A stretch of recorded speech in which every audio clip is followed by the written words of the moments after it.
Welcome to the Blanco Wellness Podcast. Thank you for being here.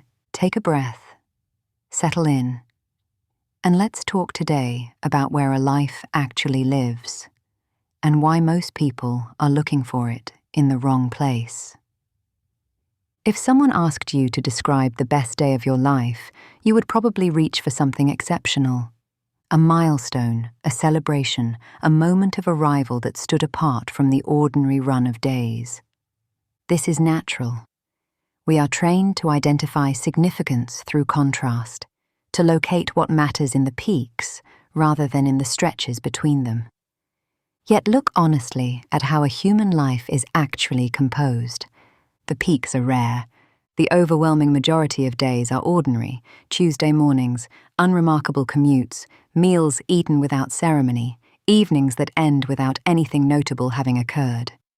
If significance belongs only to the peaks, then most of a life is simply the time spent waiting for them. The Taoists did not accept this division. They looked at the natural world and found that nothing in it was composed primarily of dramatic moments. No tree waited impatiently between its blossoming seasons, treating the months between flowers as meaningless filler. Everything participated fully in every moment of its existence. The river did not consider only its waterfalls significant. The mountain did not dismiss the unremarkable days of clear weather in favor of the dramatic ones of storm. The ordinary was not lesser. It was simply the primary texture of being alive, and the wisdom being offered was the possibility of meeting that texture with genuine attention rather than perpetual impatience for something more. A traveler spent years searching for enlightenment, convinced it would arrive as something extraordinary.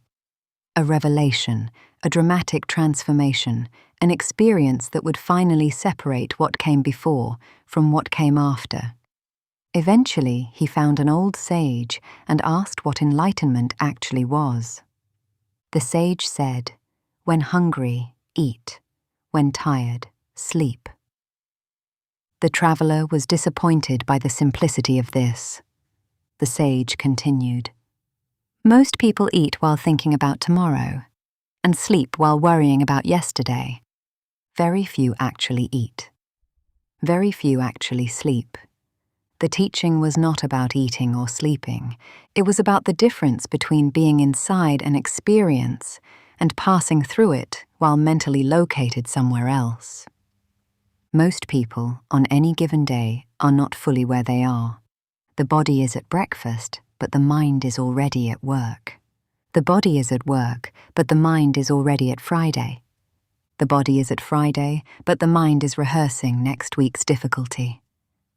Life occurs in the present, but the attention is almost always pointed forward or backward, which means that the actual experience of the actual day, the specific, unrepeatable texture of this particular ordinary morning, passes largely without a recipient.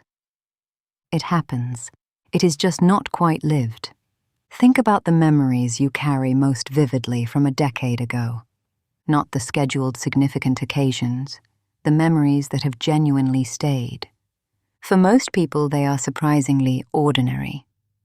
A meal with someone who no longer sits across the table from you.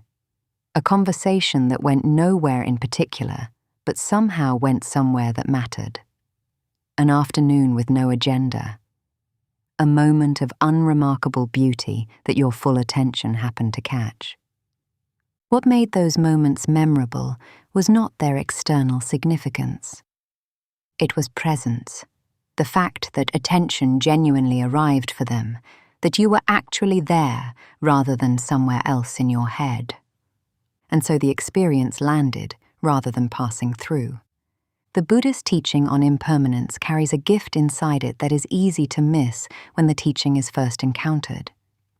Everything changes. Everything passes, which could be heard as loss, as the endless diminishment of everything that matters. But it also means this specific day, with this specific quality of light, and these specific people, and this specific unrepeatable configuration of ordinary things, will only ever exist once. The Tuesday morning you are currently inside will never occur again. The person sitting across from you, as they are in this season of their life, is temporary in ways neither of you can fully see. The impermanence is not a reason for grief. It is a reason for attention. It is what makes the ordinary moment worth being fully present for, rather than rushing through on the way to something more apparently significant. There is a phrase that most people only understand in retrospect. The days are long, but the years are short. Standing inside a long Tuesday, this is difficult to feel. Looking back across a decade, it is suddenly and completely obvious. The years disappeared. What they were made of, it turns out, was mostly the ordinary days, the ones that did not feel like they were building toward anything, the ones that were simply days, unremarkable at the time, now recognizable as the actual fabric of an actual life. The Taoists described a beautiful life not as a collection of extraordinary peak experiences, but as a collection of ordinary days lived with genuine attention. Not perfectly, not in a state of continuous elevated appreciation, but with enough presence to actually receive what each day is actually offering. The warmth in a cup held in both hands on a cold morning. The particular quality of late afternoon light in a familiar room. The sound of someone you love moving around in the next room. These things are not rare. They are available in almost every ordinary day. What is rare is the quality of attention that allows them to be received rather than passed through. As we close today, I want to leave you with a question that works best when it is asked honestly rather than rhetorically. If today turned out to be one of the days you remembered most clearly 10 years from now, not because anything exceptional happened, but simply because you were genuinely there for it, what would you pay more attention to? Who would receive more of your unhurried presence? What would you allow yourself to actually notice rather than moving through on the way to something else? The secret hidden in ordinary days is not that they are secretly extraordinary. It is simpler than that. They are your life. Not the rehearsal, not the waiting room, not the time between the parts that matter.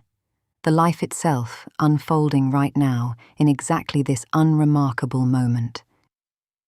And available as it always has been to whoever is willing to actually show up for it. Thank you for being here with me today. Until next time, be well.